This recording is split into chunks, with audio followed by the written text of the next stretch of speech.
اللہ کے نبی وہ کسی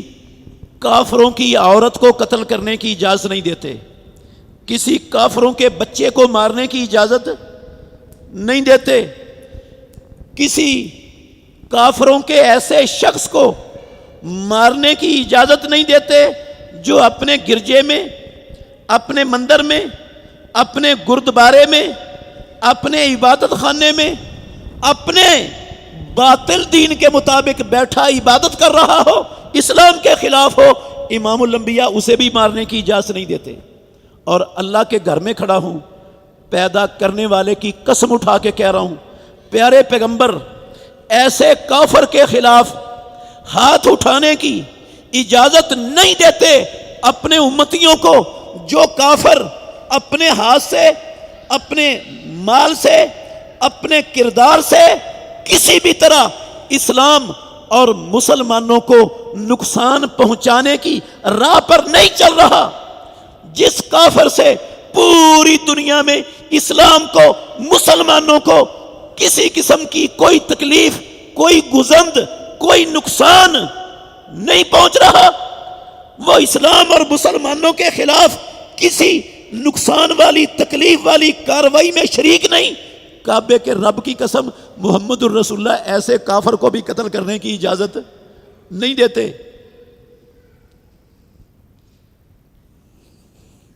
اور جو کافر مسلمانوں کے ملک میں رہتا ہو، مسلمانوں سے اس کا معاہدہ ہو، مسلمان حکومت اس کے مال اور جان کی محافظ ہو، اس کے معاہدے کے بدلے میں جس کو ذمہ کہا جاتا ہے عیسائی، ہے یہودی، ہے ہندو، ہے کافر، مجوسی، مسلمان نہیں ہے، لیکن مسلمان حکومت نے اس سے جزیہ کے بدلے میں اس کو اپنے ملک میں زندہ رہنے کا، جینے کا حق دیا ہے، اجازت دی ہے، رہ سکتے ہو۔ ایسے ذمی کافر کو قتل کرنا بھی اسلام کے اندر حلال اور جائز نہیں ہے۔ جو کسی ایسے کافر پر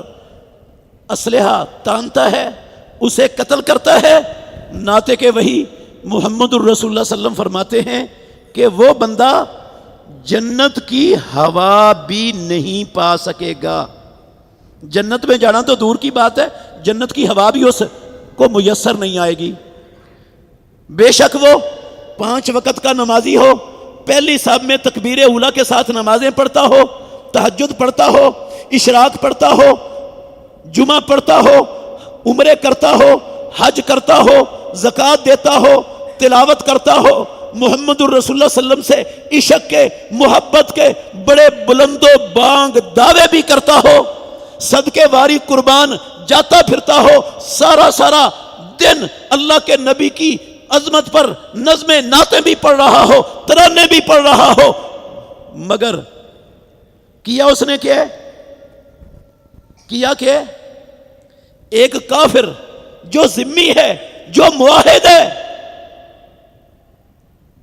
جسے اسلام کوئی نقصان پہنچانے کی اجازت نہیں دیتا، اس کافر کو اس نے قتل کر دیا ہے۔ یہ میرا قول نہیں ہے، کسی مولوی صاحب کی بات نہیں سنا رہا، صحیح بخاری شریف کی حدیث کے لفظ، امام الانبیاء کی زبان سے نکلے ہوئے سچے اور سچے لفظ، پیارے پیغمبر نے کہا جنت کی ہوا بھی نہیں پائے گا۔ جنت میں جانا تو دور کی بات ہے،